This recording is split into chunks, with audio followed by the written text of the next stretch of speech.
Years from now, our kids are going to read about the iconic India-China rivalry in their history books.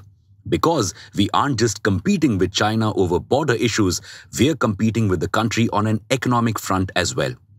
To win this economic war, China launched a major weapon a couple of years back, the Belt and Road Initiative. But it seems like India may have the perfect counter-weapon, the Adani Group.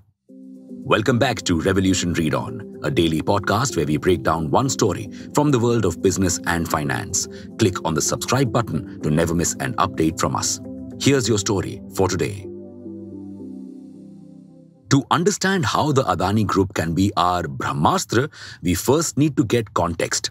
So, let's travel back in time to 2013. Location: China. By 2013, China had built massive infrastructure capacity. In fact, it had more capacity than it needed. So, it decided to export a little bit of this capacity to other countries. And the Belt and Road Initiative was born. This served two purposes. Number one, economic prosperity for China. And number two, economic hold over countries to which it was exporting infrastructure building capacity. But many countries in Southeast Asia were struggling at the time to build infrastructure because they simply didn't have cash. So, the Belt and Road Initiative gave these countries loans to build ambitious projects. These projects were set to bring in revenue for these countries through which they could pay China back. This would also facilitate trade between China and these countries. Instead, what happened was most of these countries became debt-ridden. Look at Sri Lanka, Pakistan, or Bangladesh. Their economic crises are all in some part stemmed from their BRI debt. In fact, Sri Lanka even had to give up the rights to the Hambantota port to China for 99 years. Now, China controlling our neighbors' economy in such a significant way obviously harms us. For instance, earlier Sri Lanka had rejected India for infrastructure development and given the rights to China. But with economic crisis now coming in, many countries are now thinking that the BRI initiative is nothing more than a debt trap. Whether that is true or not, this is a great opportunity for India.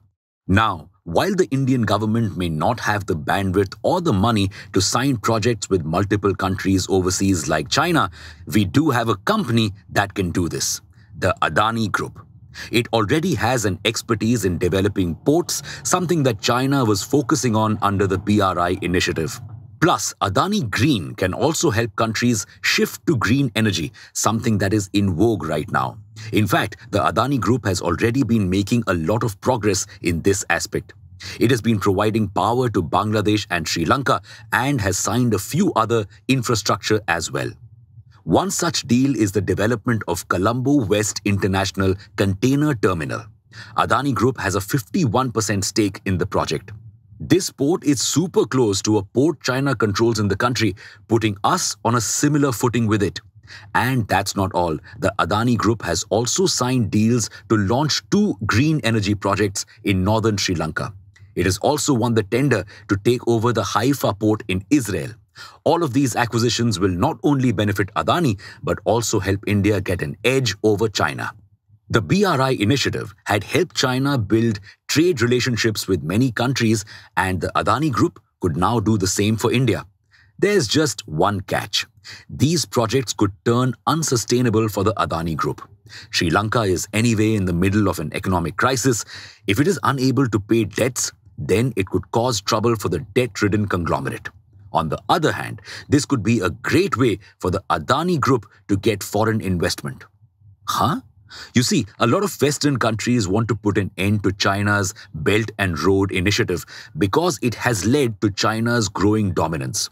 Now, they've tried to launch similar initiatives to stop China, but it hasn't worked out. So, they could now turn to supporting the one player that can stop China. And more investments could flow to Adani Group.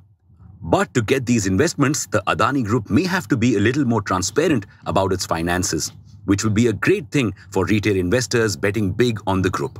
However, Adani Group's entry into the Sri Lanka market is causing a lot of hue and cry in the country. Its citizens are against another foreign power coming in and taking control of resources. They claim Adani got a sneaky interest in Sri Lanka as the India government did not exactly reveal the process through which the Adani Group got the deal. So, our dream to be the next China could be in trouble. But do you think putting the responsibility of fighting China on the shoulders of a debt-ridden company is the right thing? And for now, it's a wrap. Thank you for listening to this episode. We'll be back with more on Monday. Until then, read on.